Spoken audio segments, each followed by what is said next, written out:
Hello YouTube. Just went and polished up my storage room a little bit as a demonstration of what it's capable of. I've made some changes. The redstone tubes weren't needed. Just use a retriever, and I stuck the clock it runs on way underground so I can't hear it. That gets so annoying. And now it actually looks like a storage room, but it's a sorting machine. There's some crap underground here. This tube right here goes off to the new wheat farm I'm about to show you. And this comes back from the wheat farm. I think I showed you before that I can put this line of tubes here as like a collection line. Any farm I make, any automated anything that requires one resource or another can pull whatever it wants out of my chests using this line, just like this does. And anything outputted can go back into the sorting machine, just like this line does. No, this is my overflow. This line can go right into this via mag tubes to save time. Let's go look at the wheat farm. Here's the wheat farm. I call it a typewriter wheat farm because it acts just like one. I can't tell you how much of a pain in the butt this was to build, but I did it mainly as an exercise in learning how to use frames. It's not fast, it's not efficient, but look how cool that is.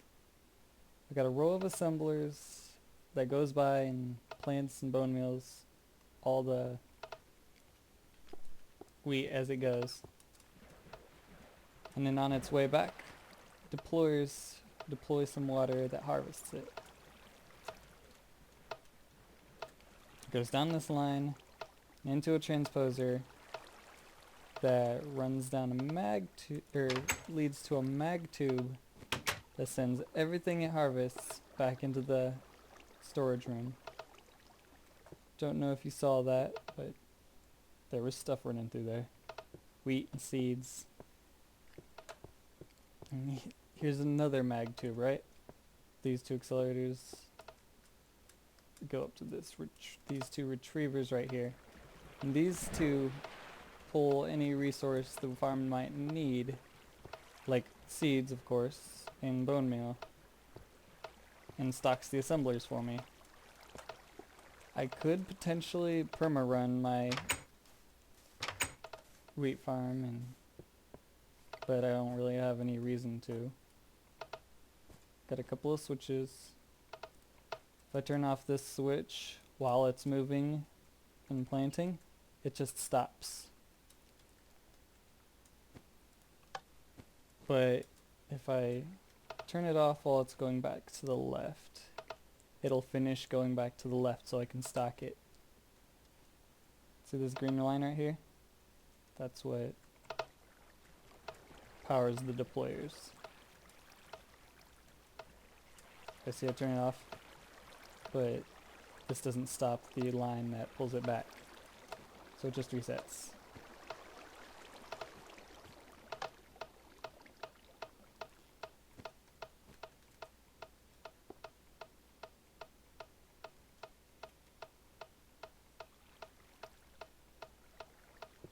Any second now. Should have bone meal and seeds coming out of here. Probably won't because it's full. Oh, it's not full. Is it jammed or something? I don't have all the bugs worked out.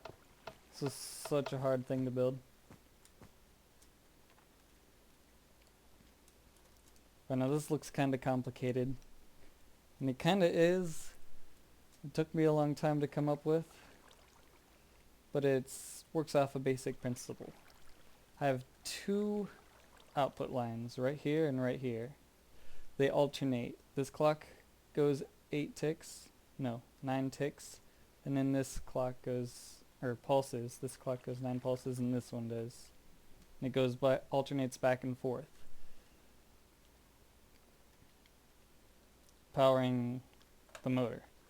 Every time it moves forward, it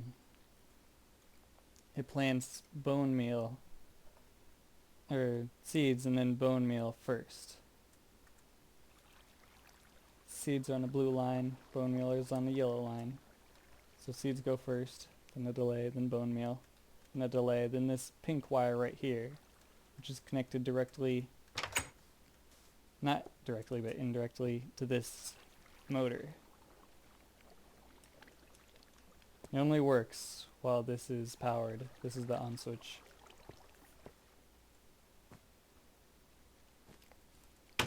And you saw the red wire going into the other one. The red wire just comes off here. When I turn it off, this green line right here is powered, stopping the blue clock and letting it come back. Or just stopping it, depending on which direction it's heading. This green line here runs the deployers. That's about it.